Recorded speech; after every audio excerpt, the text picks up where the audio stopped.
माझे नाव शौर्य गोविंद किंगले. मी आता तुम्हाला ना गणपती स्तोत्र श्री गणेशाय नमः.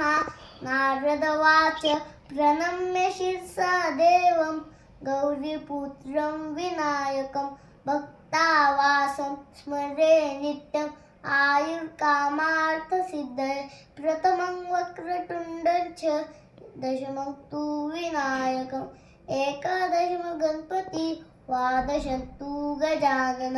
वाजसहितानि नामानि त्रिसन्ध्याया पठेन. न च विघ्नभयं तस्य सर्वसिद्धिकरं प्रभु. विद्यार्थी लभते विद्या ददाति लभते धन. पुत्रार्थी लभते पुत्र मोक्षार्थी लभते गति. जपे गणपती स्तोत्र षण्मासेनि फलं लभेत. संवत्सरेण सिद्धिं च लभते नात्र संशय. अष्टोक्य ब्राह्मणे वैश्य लिखित्वाया समर्पयेत. तस्य विद्या भवे सर्व गणेशस्य प्रसादता. इति श्री नारद पुराणे संकष्टनाशनं श्री गणपती स्तोत्र संपूर्ण.